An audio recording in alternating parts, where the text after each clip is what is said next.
Hello friends, welcome to my channel. आज हम सुनेंगे 16 दिवसीय महालक्ष्मी व्रत की कथा, हाथी पूजा की कहानी। 16 दिवसीय महालक्ष्मी व्रत भाद्रपद माह के शुक्ल पक्ष की अष्टमी तिथि को आरंभ किया जाता है और अश्विन मास के कृष्ण पक्ष की अष्टमी तिथि को इसका समापन किया जाता है। तो चलिए अब हम कथा सुनना प्रारंभ करते हैं। एक समय महर्षि द्वैपायन व्यास जी हस्तिनापुर आए। उनका आगमन सुन समस्त राजकुल के कर्मचारी महाराज भीष्म सहित उनका सम्मान आदर कर राजमहल में महाराज को सुवर्ण के सिंहासन पर विराजमान कर अर्घपाद्य आचमन से आपका पूजन किया।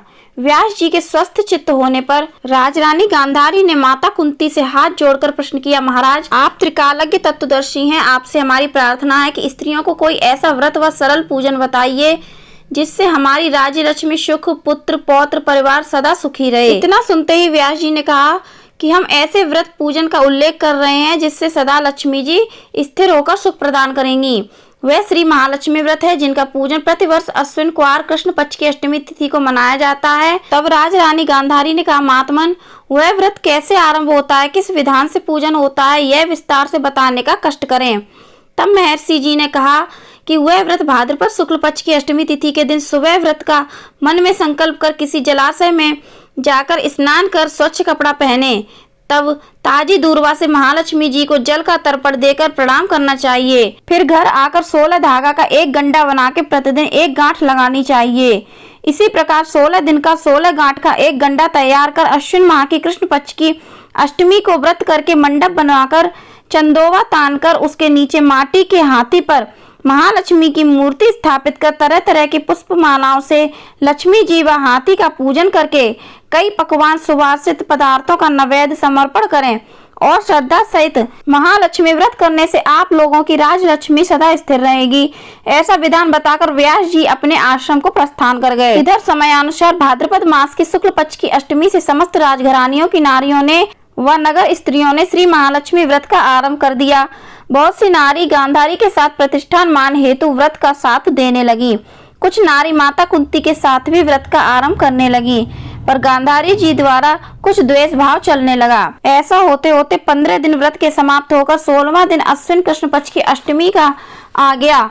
उस दिन प्रातः काल से नगर नारियों ने उत्सव मनाना आरंभ कर दिया और समस्त नर नारी राजमहल में गांधारी जी के यहाँ उपस्थित होकर तरह तरह से महालक्ष्मी जी के मंडप व माटी के हाथी बनाने सजाने की बड़ी तैयारियां होने लगी। गांधारी जी ने नगर की सभी प्रतिष्ठित नारियों को बुलाने को सेवक भेजे व माता कुंती को नहीं बुलवाया गया और न कोई सूचना भेजी। उत्सववाद की धुन गुजरने लगी जिससे सारे हस्तिनापुर में खुशी की लहर दौड़ गई। माता कुंती ने इसे अपना अपमान समझकर बड़ा रंज मनाया और व्रत की कोई तैयारी न की। इतने में महाराजा युधिष्ठिर, अर्जुन, भीमसेन, नकुल, सहदेव सहित 5 पांडव उपस्थित हो गए। तब अपनी माता को गंभीर देख अर्जुन ने प्रार्थना की, माता आप इतनी दुखी क्यों हो?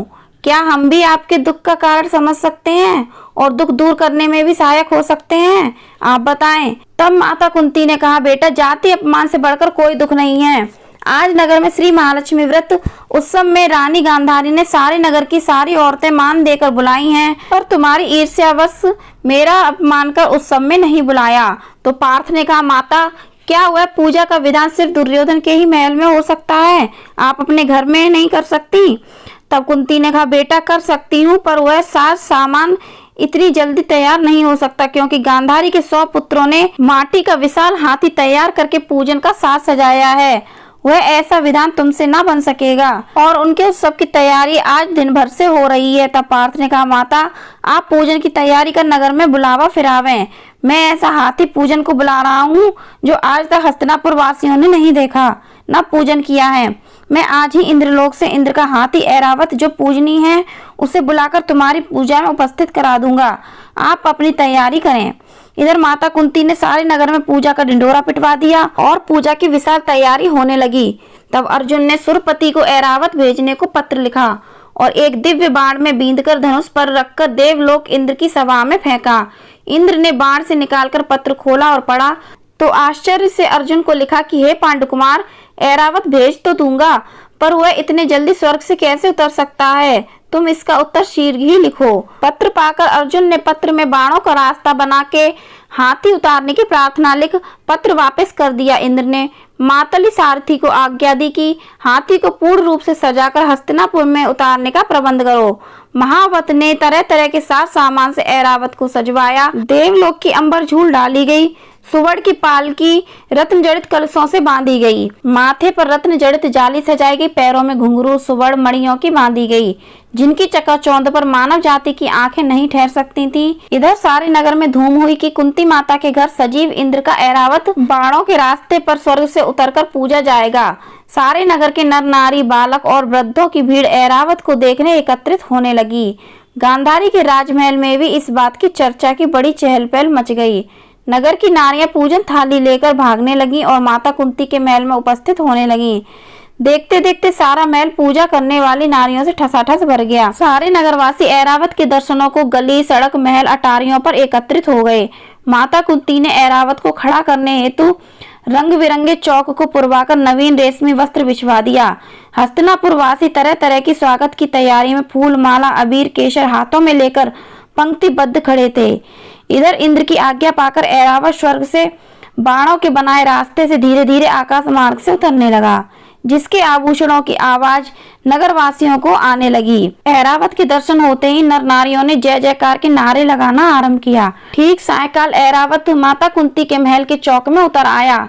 तब समस्त नर नारियों ने पुष्पमाला अबीर केसर को चढ़ाकर स्वागत किया। महाराज धौम्य पुरोहित द्वारा ऐरावत पर महालक्ष्मी जी की मूर्ति स्थापित करा के वेद मंत्रों द्वारा पूजन की गई। नगरवासियों ने भी लक्ष्मी पूजा का स्वागत करके ऐरावत की पूजा की। फिर तरह तरह के मेवा पकवान लेकर ऐरावत को खिलाए गए। ऊपर से जमुना जल पिलाया गया। फिर तरह तरह के पुष्पों की ऐरावत पर वर्षा की गई। पुरोहित द्वारा स्वस्ति पुण्या वाचन कर व्रती नारियों द्वारा लक्ष्मी जी का पूजन विधान से कराया गया। कुंती ने व्रत के डोरा के गंडा में 16वीं गांठ लगाकर लक्ष्मी के सामने समर्पण किया। ब्राह्मणों को पकवान मेवा मिठाई देकर भोजन की व्यवस्था की गई। तब वस्त्र द्रव्य सुवर्ण अन्न आभूषण देकर के ब्राह्मणों को संतुष्ट किया। तत्पश्चात सभी व्रती नर नारियों ने श्री महालक्ष्मी जी की दीपक जलाकर प्रेम से संपूर्ण पूजन कर आरती आरंभ की। तो फ्रेंड्स, इस प्रकार से 16 दिवसीय महालक्ष्मी व्रत पूजा की कहानी समाप्त होती है। आपको कथा कैसी लगी कमेंट करके जरूर बताना। पसंद आई हो तो लाइक करना, ज़्यादा से ज़्यादा शेयर करना, हमारे चैनल को सब्सक्राइब करना, बेल आइकन को प्रेस करना और कमेंट में ओम श्री महालक्ष्मी नमः अवश्य लिखना। धन्यवाद।